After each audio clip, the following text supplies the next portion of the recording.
ese wari uzi n'ibindi no munsi nkuzaniye iki? Nta kindi ni ikoranabuhanga nk'ibisanzwe. Akenshi na kenshi usanga umuntu ageraho cyangwa akagira nk'akazi runaka, ugasanga baravuze bati duhe icyangombwa iki n'iki, ugasanga wenda bazanye ikibazo cyo kudekarara ngo wenda dekara icyangombwa iki n'iki kugira ngo uzakibone.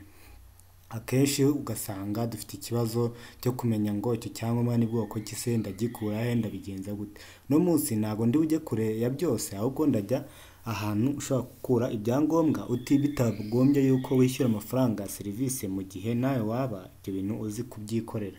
Ikaze muracyari kumwe na DJ Bayingana kuri Search TV. Icyo nkwibutsa ni uko ushobora gukanda like, ufite igitekerezo ukatwohereza muri comment kuri video runaka, buri tukagusubiza nta kibazo. Abagiye bagerageza rero kunsubiza bandika muri comment, nagiye mbasubiza ibibazo byabo, bakantuma na video runaka nkazikora rwose. Ndabashimiye. Kandi nawe ureba utarakana subscribe, icyo ngushishikariza ni ukuyikanda kugira ukomeze kubana nanjye, dukomeze kwiga ikoranabuhanga rya buri munsi. Muri kubona yuko ikoranabuhanga ry'ubu risigaye ari ryo riteye imbere kurenza ibindi byose, ryo riri kugenda rifata umuvuduko, nawe rero ritagusiga. Ubwo rero uyu munsi ntagiye kure, uyu munsi ni nkuzana icyo bita Irembo Service. Irembo Service ni biriya byangombwa tujya dukura ku Irembo, ugasanga nk'umuntu wabwiye ngo genda uzane icyangombwa cyo kutafunzwe, genda ugaragaze cya mariage cyo kuri singo, bintu nk'ibyo. Ugasanga turishyura serivisi y'amafaranga 500, kandi twebwe hari ukuntu dushobora kuba twagira gute ibyo bintu twabyifashe. Ariko rero no munsi weho iki ni igice cya mbere, nzakwereka icya kabiri, noneho nkwereka nkubwira nti bino bikorwa gutya kunuko. Nk'ibisanzwe reka dukomeze ngenda nkora ibintu mbibereka. Ubwo reka nshyiraho internet, hanyuma turajya muri browser yacu nk'ibisanzwe. Turajya muri browser twandikemo #,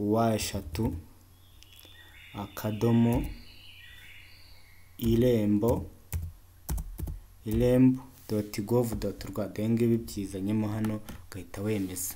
Tumara kwemeza reka dutegereze turebe, birafunguka nk'ibisanzwe.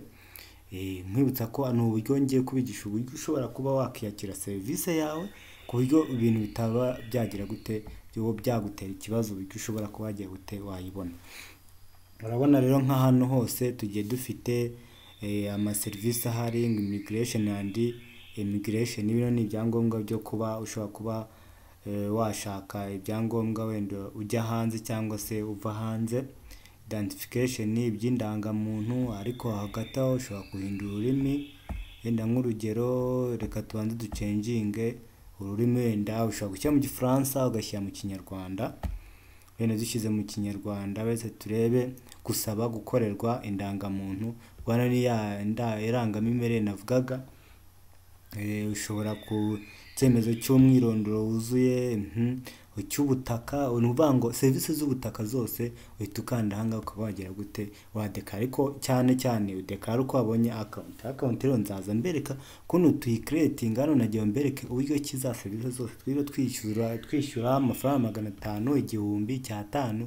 Izo serivisi ntago zikwiriye, nko izo zijyanye na polisi, gusaba kopi y'uruhushya rwo gutwara ibinyabiziga n'ibintu byose bitewe n'ikintu ushaka ko applyinga cyangwa se ushaka gusaba. Uza hano muri serivisi ukaba wagira gute, ukaba waza ukayisaba. Uvuga ngo serivisi ugiye gusaba ifite aho iherereye. Serivisi za noteri, abizi ko iyo ugiye kwa noteri babanza kukubwira ngo banza udekare wishyura amafaranga ya ngombwa.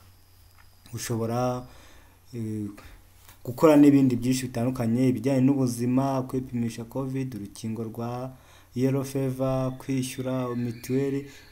Ibi nabyo ni ingenzi hano ku Irembo, niho babyishyurira. Uburezi, ushaka nko wenda ngo icyemezo giha agaciro impamyabushobozi za TVET, icyemezo giha agaciro impamyabumenyi zatangiye mu mahanga,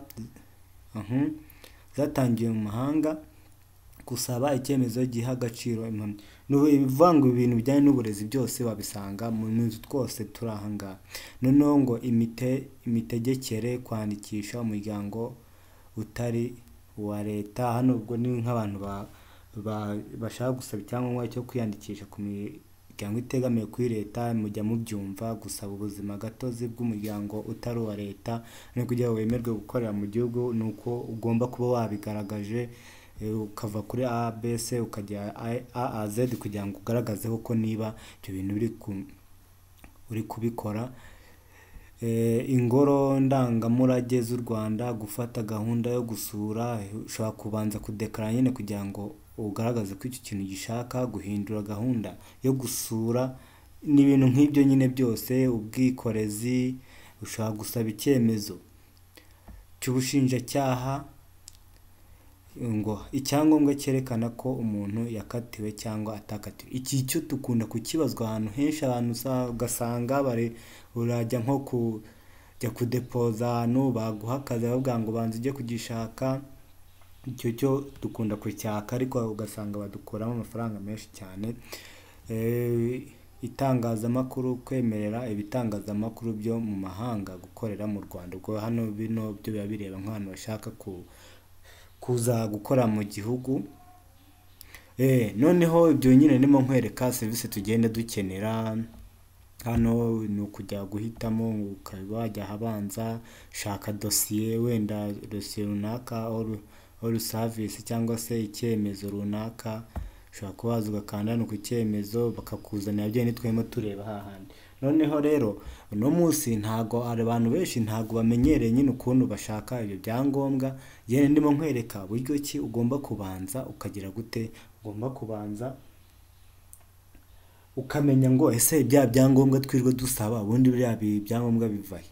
Nibyo none najyo mbanze nkwereke. Noneho ubutaha noneho nzaze nkwereka ukuntu bakreatinga account. Hano iyo ushaka kuyicreatinga wene ntaranagenda uza hano ngo kuri konti yanjye, urabona ko yandikishe cyangwa se injira.